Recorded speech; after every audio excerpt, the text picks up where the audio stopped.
that questions were asked in relation to the confidential and intelligence funds.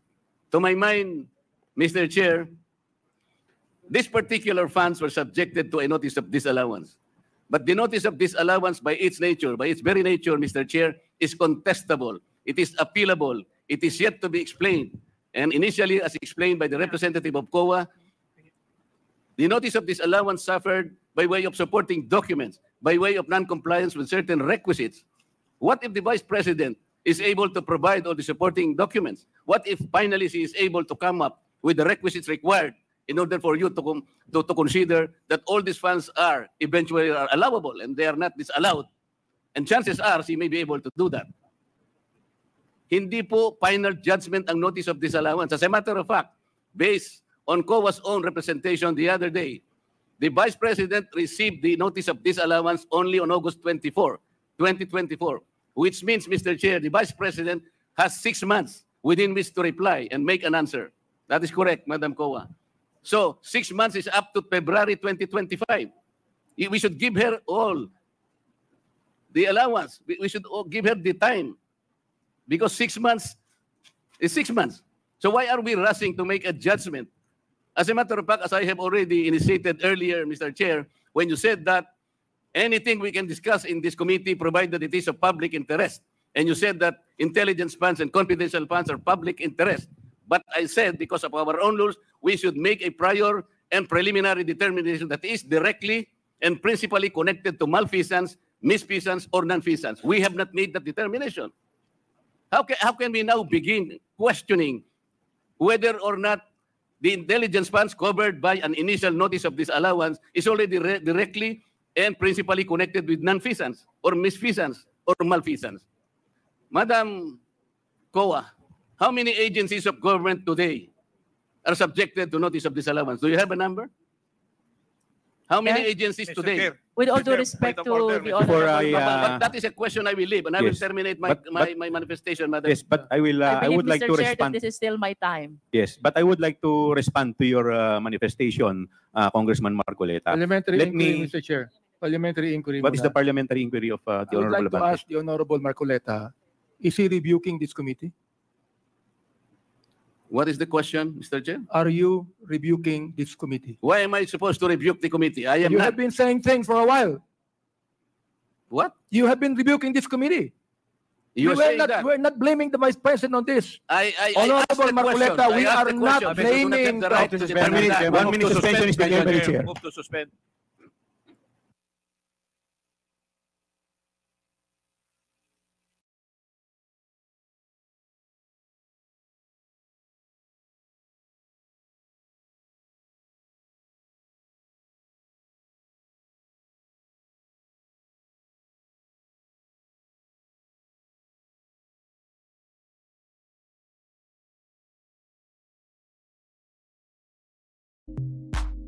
Mr. Chair, in response to the Honorable Marcoleta, this representation did not say that the OVP is questioning the power of the Congress. However, Mr. Chair, I wish to state for the record, how else will you interpret her refusal to answer? How else will you interpret her refusal to take an oath? I think, Mr. Chair, the only reasonable interpretation on her gestures is that she refused to participate in the investigation or inquiry in aid of legislation that we are conducting. Secondly, Mr. Chair, about the notice of disallowance, we take cognizance of the fact that this is not yet final and executory. As a matter of fact, the COA commented that the OVP has a period of 180 days, equivalent to 6 months to solicit to make an appeal for the purpose of seeking for a possible reversal of the ND. However, Mr. Chair, kapag ba may ND, bawal na bang malaman ito ng publiko? Kapag ba may ND, bawal na bang imbestigahan ito?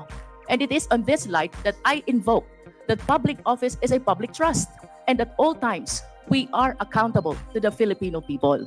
In response to his comment about the possibility of the ND being reversed, I think I made a manifestation already in the last budget briefing of the DepEd. If in the event that the ND is reversed, in spite of having this inquiry already, the COA is not precluded. The COA is not prevented from sharing to the Filipino people that the OVP was able to justify, and therefore we are reversing TND.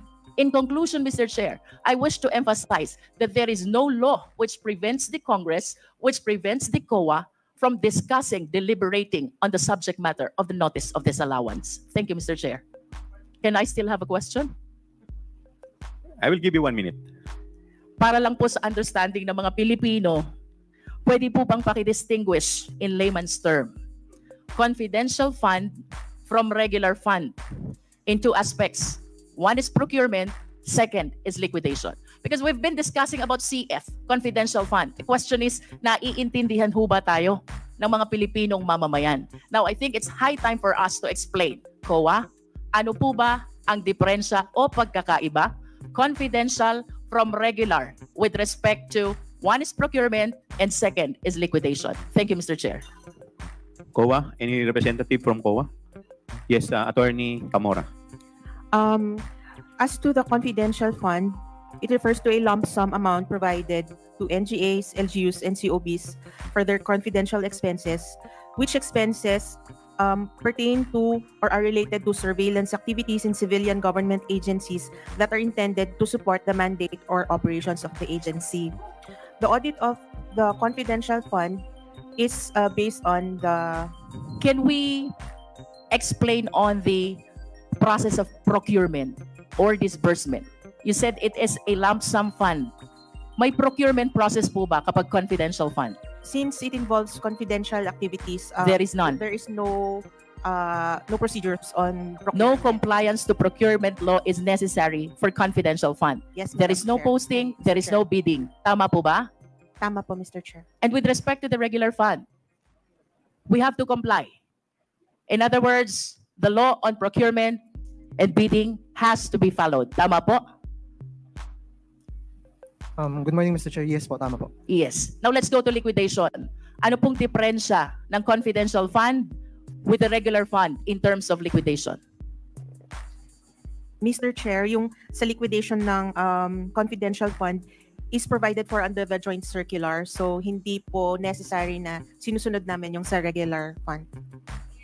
Summary and in layman's term, ma'am, how do you make it more understandable for the Filipino people? Pagdating ng liquidation, distinguish natin CF from regular fund. Mr. Chair, sa liquidation po ng CF, kung ano po ang required ng joint circular na documents to be submitted, yun po yung kailangan nilang isubmit, otherwise deficient yung liquidation nila. Which is less compared to the regular fund. Yes, Madam Chair. Way Mr. less Chair. than the requirements for the liquidation of regular fund. Yes, Mr. Chair. In short, Madam Chair, Mr. Chair, ano po ba yung mga requirements sa regular fund for purposes of liquidation na hindi nyo hinihingi sa confidential fund? In brief lang po. Sorry, Mr. Chair, I am only aware of the requirements ng sa confidential. So, I ask the help of ano. Mr. Chair, may just manifest my request that I hope to hear a very clear explanation from the Maybe we COA can on our next hearing. maybe we can address that question to the state auditor, Yes, Mr. Attorney Chair. Tomawis. Would you like to respond to the query of the Honorable Luistro? Mr. Chair, for the information, for the regular fund, for the liquidation of regular fund, it is subject to the COA circular wherein there's a documentary requirements required to be submitted. Then for the confidential fund, I have no exact information because it is based on the another joint circular. So there are two circulars to be required to be complied with. The COA circular, which is the documentary requirements for regular audit or for the regular transactions, and for the confidential fund, there is that joint circular that must be complied with. Mr. Chair, with all due respect to the COA, this representation is not satisfied with the answer. So may I request for a better and clearer explanation on how we distinguish CF from regular fund in terms of procurement, that is one, and in terms of liquidation, that is two. We will be looking forward, Mr. Chair, to listening to the discussion and explanation of the COA on our next hearing. Thank you, Mr. Chair.